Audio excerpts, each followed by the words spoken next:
नमस्कार, मैं वसंत पटेल। शिक्षा, बच्चे और दिशा चैनल में आपका हार्दिक स्वागत करता हूं। अगले एपिसोड से हम हमारे बच्चों की अच्छी परवरिश के लिए चिंतन कर रहे हैं। हमें बच्चों को अच्छी तरह सीखने लायक बनाने हैं और इसके लिए पहले से ही तैयारियां शुरू करनी है। जिसकी बातें ज़्यादा नहीं होती, आगे जाके बच्चों को अच्छी स्कूल में दाखिला कराओ, अच्छी नर्सरी में दाखिला कराओ, इसके लिए माँ बाप बहुत कुछ करते हैं। लेकिन जब बच्चे छोटे होते हैं तब उनकी जो ज्ञानेंद्रिय है उसके लिए अगर मेरी ये बातों को नोटिस किया जाए तो ये बातें मूल्यवान हैं। मैं ये भी समझता हूँ कि मैं विषय के बाहर एक भी शब्द का प्रयोग नहीं करूँगा। मैंने जो विषय लिया है उस पर ही मेरी बातें रहेंगी। ऊपर नीचे आगे पीछे की कोई बात मैं नहीं करूँगा।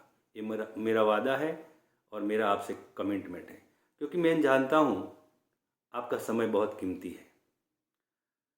हम श्रोतेंद्रिय की बात कर रहे हैं, कान की, ईयर की बात कर रहे हैं, जो हमारे जन्म पहले से ही माँ के पेट से जागृत हो जाती है। और बच्चों के कान बहुत सतेज होते हैं बचपन से, और कान का विषय है शब्द। अगर शब्द सही सुनने की आदत बचपन से ही बच्चों में आ गई तो बहुत बड़ा काम हो जाएगा। इसीलिए इस विषय को हम समझेंगे। बच्चे जब छोटे होते हैं तब पहले जब हम बोलते हैं, घर में कोई आवाज़ होती है तो देखना, जरा निरीक्षण करना, सूक्ष्म रूप से ऑब्जर्व करना। बच्चे भी सूक्ष्म रूप से ऑब्जर्व करते हैं, आवाज़ कहाँ से आई, पलटते हैं, देखते हैं। जब हम मुंह से आवाज़ निकालते हैं तो हमारे होठ कैसे होते हैं, हमारी जीवा कैसी होती है, हमारे दांत कैसा करते हैं, हमारे मुख पर वो नज़र चिटकाए देखते हैं और वैसा करने की कोशिश भी करते हैं। आपको मालूम होगा कि जो बच्चे सुन नहीं पाते वो कभी बोल नहीं पाते। जो बच्चे बहरे होते हैं वो हमेशा के लिए गूंगे भी होते हैं, लेकिन जो गूंगे होते हैं वो बहरे नहीं भी हो सकते। इसको समझना होगा, क्योंकि हम बोलने की, हमारा बच्चा कब बोलेगा, कब बोलेगा, कब अच्छा अच्छा बोलेगा, लेकिन उसके पहले की बात है जब अच्छे से सुनेगा, हमको देखेगा, हमारा निरीक्षण करेगा, तब वो शब्दों को, वर्णों को पकड़ेगा और धीरे धीरे धीरे धीरे उसका इस्तेमाल करने के लिए अपने मुख, जीवा का उपयोग करेगा। इसीलिए हमें योग्य मात्रा में, क्योंकि छोटे बच्चे, आपको मालूम होगा आप सबको कि अगर आवाज़ की मात्रा ज़्यादा होती है तो वो डर जाते हैं। इसीलिए जब जब हमारे घर में बिल्कुल छोटे बच्चे होते हैं तब हमें कितनी मात्रा में बात करनी चाहिए और कितने प्यार से शब्दों का इस्तेमाल करना चाहिए, ये ज़रूरी है। और जब हम बोलते हैं तो बच्चे हमारा मुंह देखते हैं, हमारा फेस देखते हैं, तब हमें अपने फेस पर कैसा भाव रखना है ये भी बच्चे निरीक्षण करते हैं। बच्चे सुनेंगे, ज़रूर सुनेंगे और जल्दी से बोलेंगे। और अगर अच्छा सुनने की आदत इनमें पड़ गई, क्योंकि बड़े लोगों में अक्सर ये हैबिट होती और सहिष्णुता नहीं होती, मैं ये बात ज़रूर कहूँगा।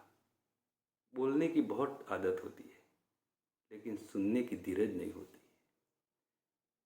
कुछ लोग ऐसे होते हैं, बहुत सुनते हैं, बहुत सुनते हैं और कम बोलते हैं।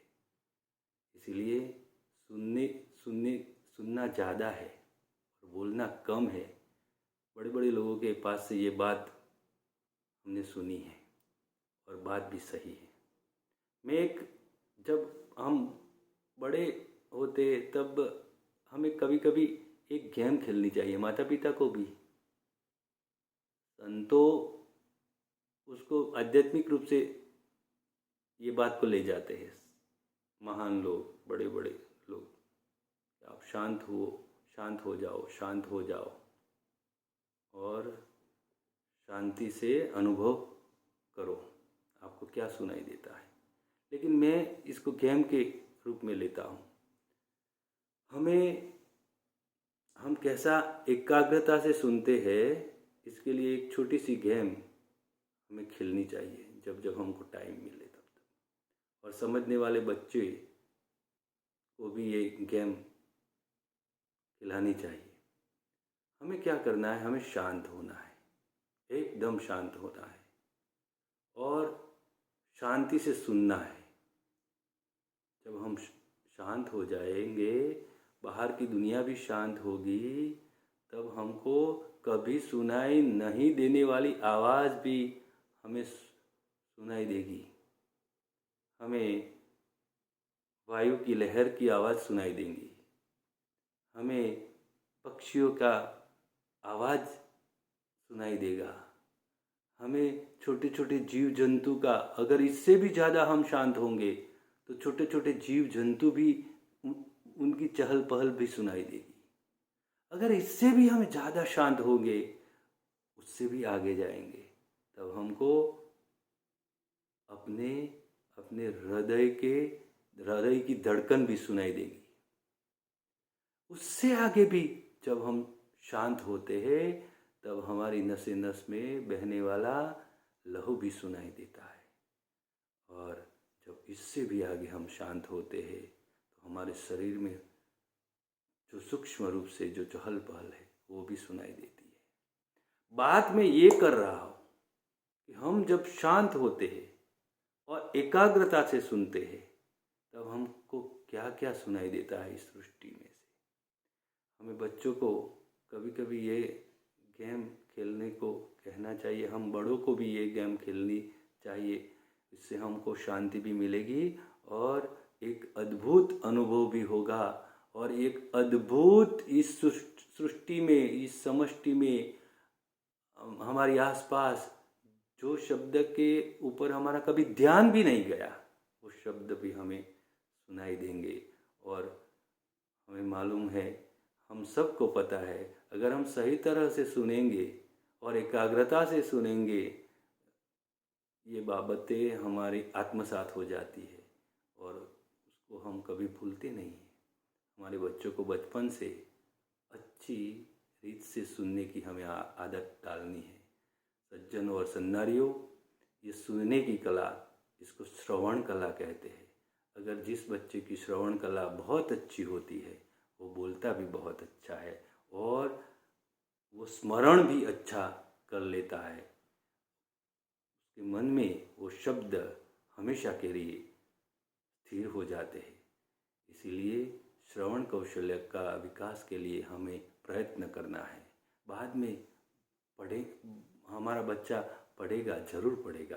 अगर मेरी ये बात आपको सही लगती है तो मेरे साथ जुड़िएगा, मुझे लाइक करिएगा और मुझे प्रोत्साहित भी कीजिएगा। बस आज के लिए इतनी बात करता हूँ। अगली एक ज्ञानेंद्रिय की बात करूँगा। तब तक के लिए हमें आज्ञा दीजिए। नमस्कार।